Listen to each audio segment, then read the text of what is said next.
Jesosy tomponay io misaotra anao zahay fa nekenao Andriamanitra ny ho tonga olombelona ary nekenao ny ho faty, nekenao ny handresy ny fahafatesana hitsangana ho velo, nekenao ny hankalazananao hiverenanao indray eo an-tanana ankavanan'Andriamanitra ray.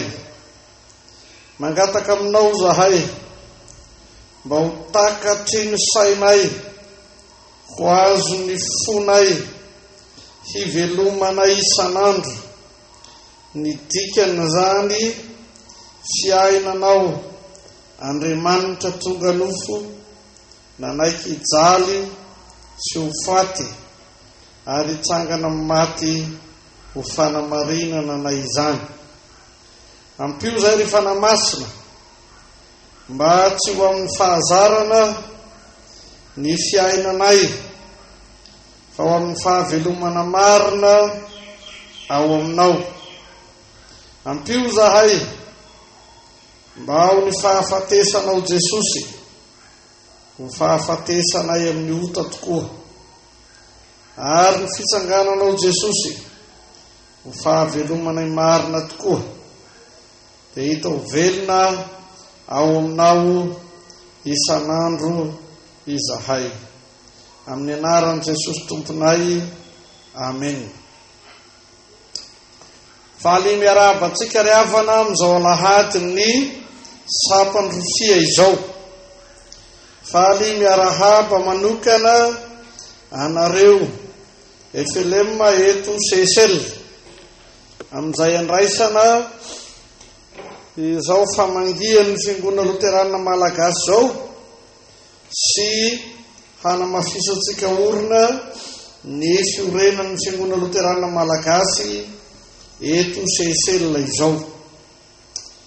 Ny ten'Andriamanitra izay anjarantsika dia alaina amin'ny filazantsara-masina araka ny Jaona 2:20 ny 9:20 hatramin'ny 9:30.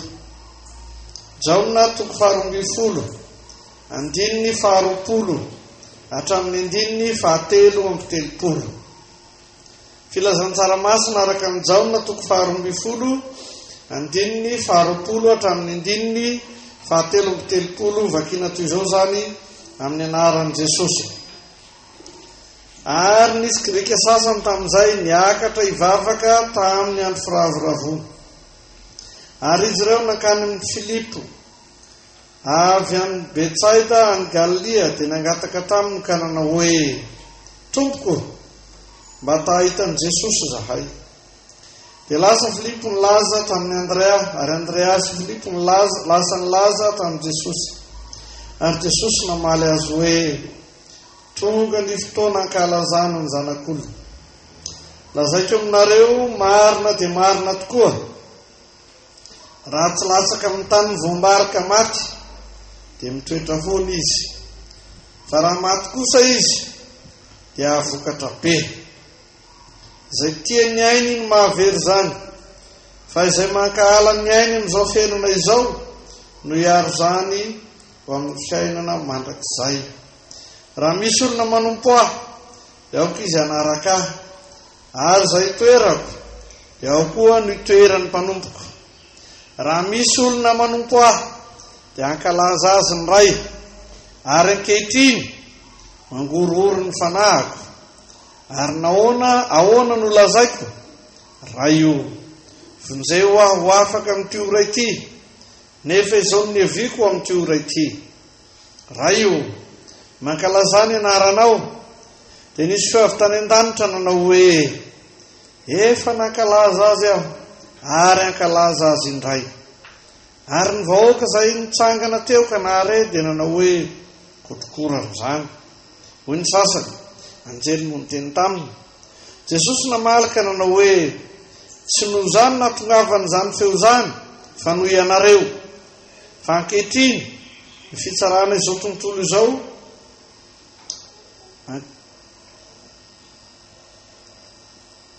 tsy izao no nahatonga an'izany feo zany fa no ianareo tonga ankehitriny ny fitsarana izao tontolo izao, ankehitriny ny andriny izao tontolo izao roahana. Ary izao raha sanatra hiala amin'ny tany dia taona ny olona rehetra anatonahy. Zany no nolazainy hanambara zay efa hiaretany. Reray masonao manamasinana amin'ny fahamarinana, ny teninao ny fahamarinana. Amen. Ry fiangonana malala ho aminareo rehetra ny fahasoavana sy ny fiadanana avy amin'Andriamanitra raintsika sy Jesosy Kristy Tompo. Amen.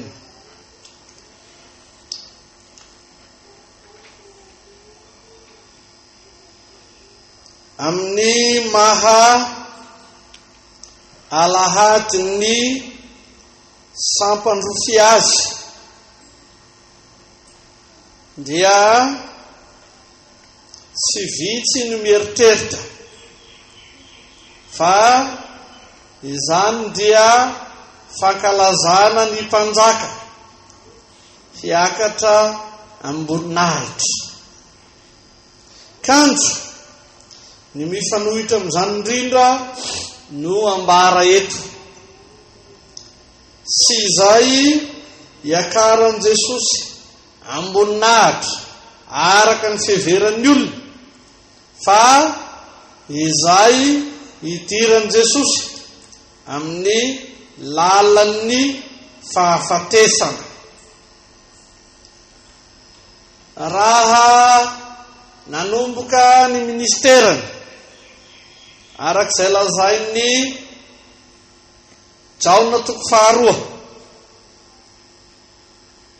dia ny fanatrehany ny fampakaram-bady taokana Jesosy dia nilaza mazava hoe tsy mbola tonga ny fotoako.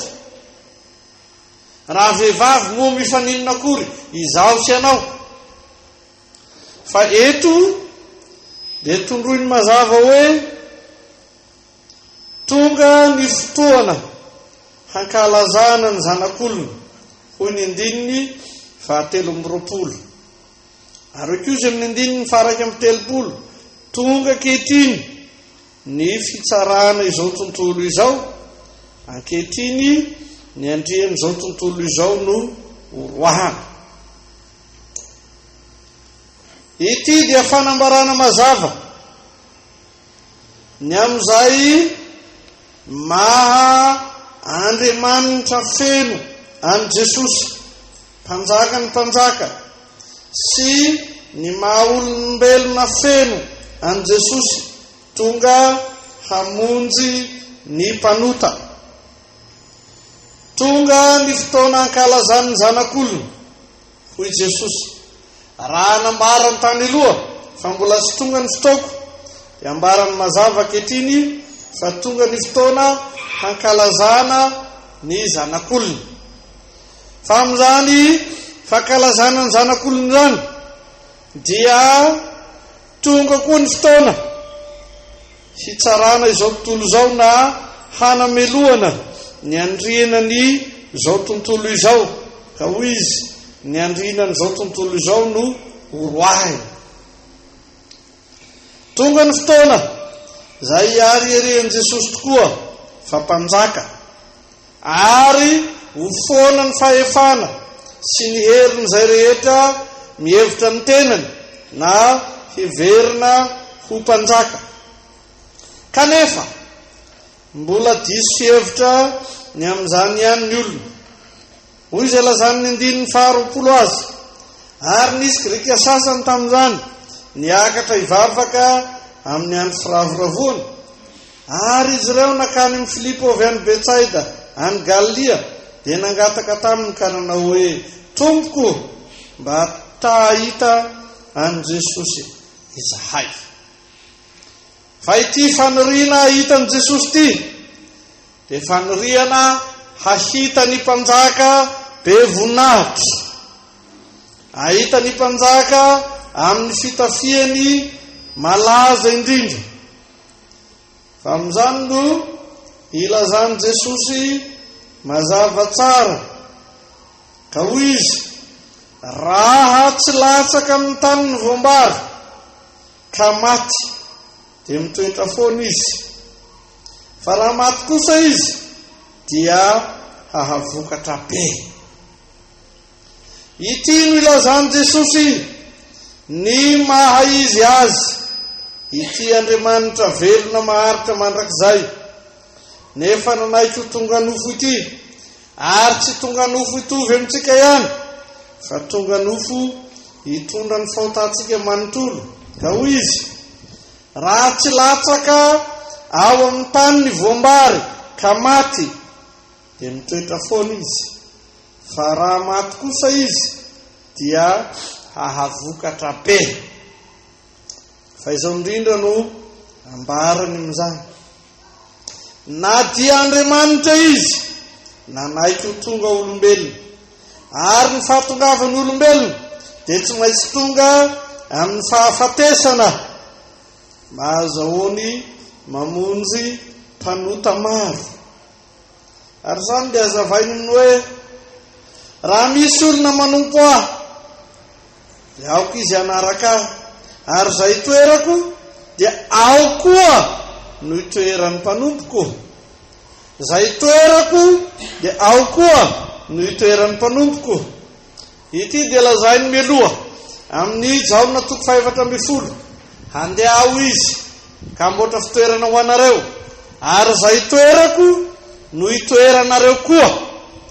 Fa izany indrindra no ambarany eto, Andriamanitra izy tonga olombelona fa tsy maintsy maty mba atonga ny olona izay novidiny tamin'ny rany hitoetra ao amin'ny toerana izay itoerany.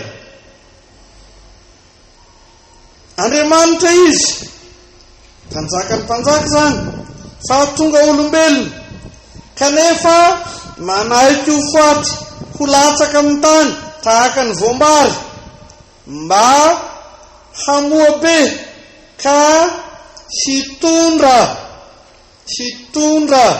izay novidiny tamin'ny rany ho amin'izay hitoerany koa, araka ny fampanantenany hoe izay toerako no hitoeranareo koa. Fa amin'izany indrindra dia ambaran'i Jesosy fa izany toerana itoeran'izany tsy hafa fa eo an-tanana ankavanan'Andriamanitra ray dia ny toerana izay nilozany amin'Andriamanitra azy ka tonga olombelona izy, ny toerana izay nilozany ka nanekeny ho faty tahaka ny voambary. Fa hoy izy amin'ny 2:30, ary zaho raha sandratra hiala amin'ny tany dia hitaona ny olona rehetra hanatona azy. Hitondra ny olona eo an-tanana ankavanan'Andriamanitra ray tokoa. Izany no dikan'ny fanekeny Jesosy ho faty. Izany no dikan'ny fisehoan'i Jesosy ho mpanjaka. Tsy izy hitafy mamirapiratra eto amin'izao tontolo izao, tsy izy hanana fahefana tsy azo zongozonina eto amin'izao tontolo izao, fa izy manaiky hitondra ilay novidiny tamin'ny rany hiara-manamboninahitra aminy eo ankavanan'Andriamanitra ray tsy toa. Tsy zavatra mora izany, fa hoy izy amin'ny 2:17, ankehitriny mangorongoro ny fanahiko, ary ahoana no lazaiko raha eo vonjeo aho ho afaka amin'ity ora ity, nefa izao ny heviako ho amin'ity ora ity. Fantatry Jesosy fa tsy mora izany atao hoe manolotra ny ainy ho faty isolo ny mpanota. Fantatry Jesosy fa tsy mora izany atao hoe mividy ny mpanota amin'ny rany izy tenany izany ka hoy izy mangorongoro ny fanahiko. Ahoana no lazaiko? Raha io vonjeo aho ho afaka amin'ity ora ity. Tsy mora ny fisehoan'i Jesosy ho mpanjaka. Tsy izy mamirapiratra ho bian'izao ro tontolo izao, fa izy ory sy mijaly, mitomany, mitondra ny fahotany izao tontolo izao. Tsy izy mampiseho azy fahefana ho tsy azo ravana eto amin'izao tontolo izao. Fa indrindra izy any amin'ny Hebreo, isika manana fanjakana tsy azo hampiororoina, fa tsy ny hampiseho izany fanjakana feno hery tsy azo hampiororoina izany no zava-dehibe eto, fa izay ilazany ny fitiavany ka hanolorany ny tenany hoe ankehitriny mangorongoro ny fanahiko. Raha io vonjeo aho ho afaka amin'ity ora ity. Manaiky hiditra amin'ny lalan'ny fahafatesana mihitsy Jesosy mba ho velona ny mpanota. Manaiky hiditra amin'ny lalan'ny fahafatesana mihitsy Jesosy mba hitondra ny otako sy ny otanao. Manaiky hiditra amin'ny lalan'ny fahafatesana mihitsy Jesosy mba ahafahany mitondra anao amin'ny toerana sarobidy. Amin'izay toerako no itoeranareo koa hoy izy. Manaiky hitondra ny herin'ny fahafatesana Jesosy mba hanana ny fiainana mandrakizay izay rehetra mino azy. Ny olona te ahitany Jesosy amin'ny mahampanjaka azy araka ny fisainany nofo, fa Jesosy manambara ny tena no mpanjaka amin'izay mahandriamanitra azy. Manaiky hamonjy ny mpanota, manaiky hitady ny very, manaiky hanangana ny maty aza, manaiky hihevitra ny fiainanao manokana.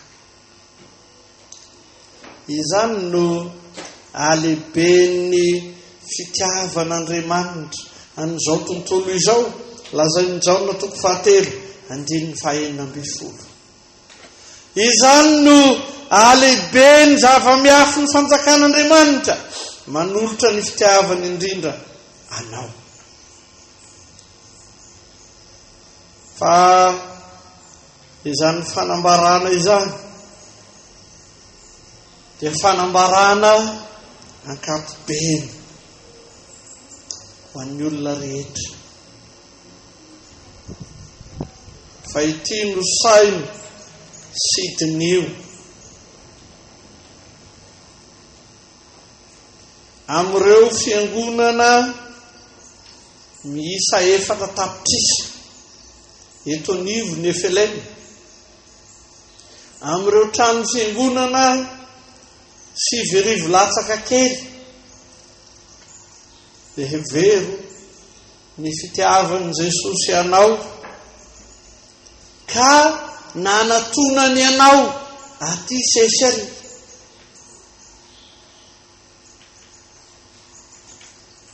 Fitiavana tsy hay refesina izany. Ho diso ve raha fanirian'ny tobo fanantenana 17 hektara ny hanatrehako ny sapany rofia amin'izao jobily atolotra ho an'ny pastora raha Aromanana Ezenina mivady zao anio, fa mijanona ho faniriana izany ny safidy ny hamangy anao aty sesel Jesosy. tsy takatry ny saina izany lehibe ny fitiavan'Andriamanitra izany. Ny fiangonana zay lazaiko hoe lehibe indrindra eto anivon'ny Efelema no ilaoza ka itodiana amin'ny fiangonana zay lazaiko hoe ny kely indrindra koa eto amin'ny Efelema. Lehibe zany fitiavana manao ahoana zany? Nandaozana ireo kristianina manodidina ny 5,000 Israel mba ahitana anareo 5,000 mianaka androany. Fitiavana manao ahoana izany lehibe ny fitiavan'Andriamanitra izany ka tsy nitantara amin'izay andro lasa ihany, fa izay anatrehany Jesosy anareo feno sy tanteraka anio. Izao indrindra no fikendren'i Jesosy.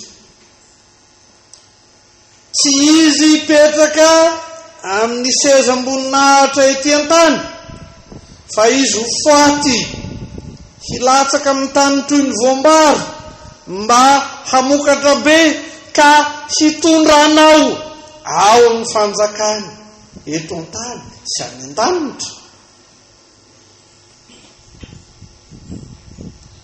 Raha manahirana, tena manahirana ho an'ny olona maro ny hahazo visa azo namonina sy miasa eto Seychelles.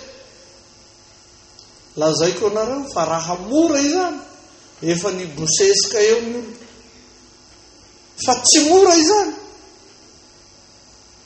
Fa raha manano saroka toy izany ny fahazoana visa honina sy asa eto, dia atolotra Jesosy ianao amin'ny alehibe ny fitiavany anio sy misy fangatahana aminao na kely azy ny ilazany aminao hoe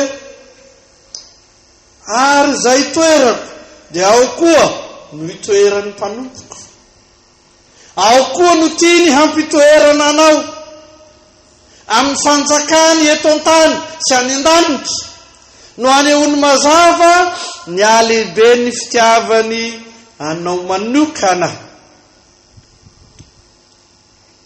Fa amin'izay toeran'ny olona amin'ny fanjakany ny famirapiratana sy ny voninahitra dia misy fahafatesana sy fahalovana izany. Fa amin'izany indrindra no ilazany Jesosy hoe raha misy olona manompo ahy dia aoko izy hanaraka, ka tsy amin'izay toeran'ny famirapiratana miafara ny fahalovana no iresahany Jesosy aminao amin'izany. Fa amin'izay hiariariany fitomanina amin'ny fahafoizana aina hanolorana ny fiainany manontolo anao no isiany famirapiratana amin'izay metrahany anao amin'ny fanjakany eto an-tany sy any an-danitra. Fa hevery ny alehibe ny fitiavan'i Jesosy ianao. Fa amin'ny tialady ny sapandry fity dia omeny ianao ny tenany sy ny rany ho sakafo mahavelona anao tokoa, ampiariariny ho hitany masonao sy ho azonao tsapaitanana. Fa ny fitiavan'i Jesosy ianao dia tsy teny fampanantenana hahavelomanao rampitso, fa izay fahavelomanao ao aminy eto sy anio. Na manahoana mety fahasarotany fiainana ijoroana vavolombelona ety amin'ny tontolo mandroso dia lehibe ny fitiavan'Andriamanitra. Tsy hitenenany aminao ihany, fa hanolorany aminao ny tenany sy ny rany ho zavatra hita maso sy azo tsapaitanana amin'izany fahavelomana omeny Jesosy anao izany. Tsy azo lavina fa mandany fotoana olona maro ny fitadiavana vola iasana tsy misy farany mba azahoana anjara amin'izany fanomezana lehibe zany. Kanjo isan'izay mandalo sy miserana iharany fahalovana koa ireny. Fa hoy Jesosy, ankehitriny mangorongoro ny fanahiko. Vonjeo aho ho afaka amin'ity ora ity dia nateliny ny zava-mangidy indrindra mba hanananao zay tena fiainana sy fahavelomana marina ao amin'i Jesosy. Tsy diso aho raha milaza hoe mbola misy olona maro hafa ankoatranareo reo ao tena tian'i Jesosy ary maminy Jesosy, fa na dia mahalala azy izy ireo fa misy fotoana sarobidy tahaka tian'io, misy zavatra hafa mahatazona azy hany. Fa evero ny fitiavana anao manokana, ka na inona mety nahasarika anao, mety ho nahatazona anao, indro tsy voatazona tany ianao, satria lehibe, eny tena lehibe ny fitiavan'i Jesosy anao. Nanaiky ho faty nohony aminao Jesosy, fa manaiky tsangana ho fanamarinana anao koa Jesosy. Nanaiky ho faty nohony aminao Jesosy, fa nanaiky hitondra anao eo an-tanana ankavanan'Andriamanitra ray koa Jesosy. Ary amin'izany no iranao miaraka amin'ny anjely masina any an-danitra sy ny olom-bovonjy rehetra any an-danitra sy ety an-tany hoe voninahitra anie ho an'Andriamanitra isanaka ary fany masina izay hatramin'ny taloha indrindra ho mandrakizay. Amen. Mitsangana karay sy ny fitahia. Ny fahasoavan'i Jesosy Kristy Tompo, ny fitiavan'Andriamanitra ray ary ny firaisana amin'ny fanahy masina ho aminareo rehetra anie hatramin'izao ko mandrakizay. Amen.